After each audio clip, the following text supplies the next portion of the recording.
As I said a couple days ago, that we weren't going to make this decision any more difficult than it needed to be, because it was always going to be about football.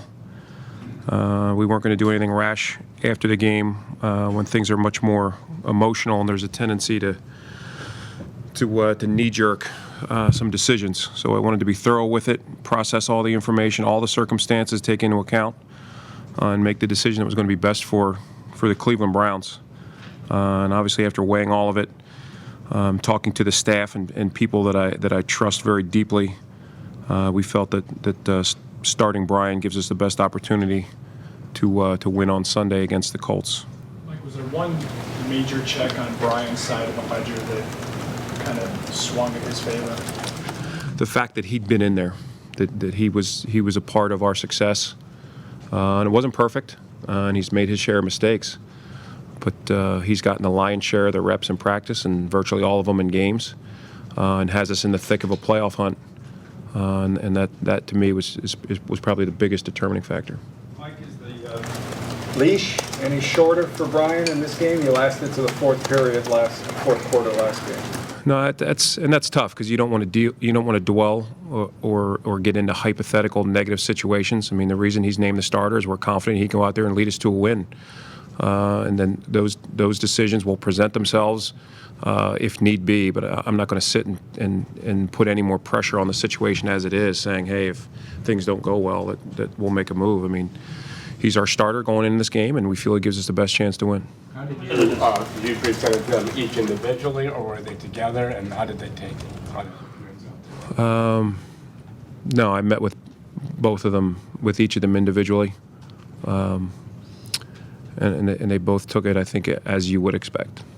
How much of the decision was based on whether or not Johnny was ready to handle all the nuances of the offense? You said he's gotten better in the last 3 months, but just to handle the whole package. He has, but I just think the fact that he hasn't had the lion's share of practice reps and game reps, and just given where we are and the times of the season where we've shown how effective we can be offensively, you almost look at it as a risk-reward situation. There's a lot of unknown there, and that we know that we've been very effective offensively at times, and we're hopeful that we can get back to those times when we were efficient and moving the ball and eating up the clock and scoring points.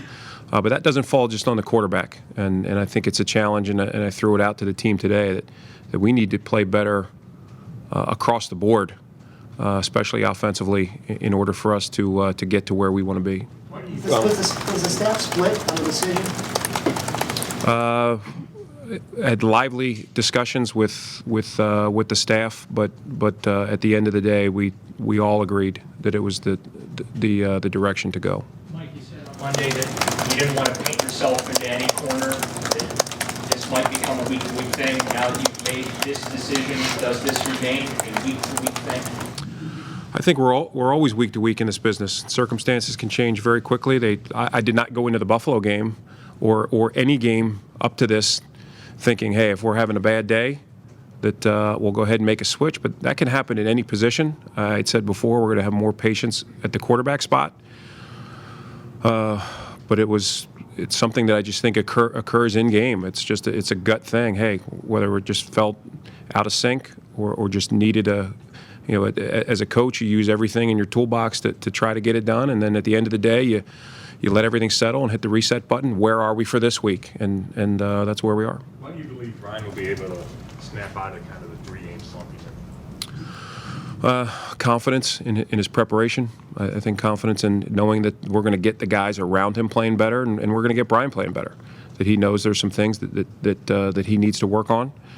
That I think he's shown the ability to bounce back from things that have happened negatively in the past. You just look at just internally within the Atlanta game, that we had some bad things in the midst of an outstanding offensive performance. I think it was our highest yardage output of the year, but made the mistakes that he made, but was able to bounce back. And we're confident that he'll be able to do that this week. When we look at the rest of the offense, as you referred to,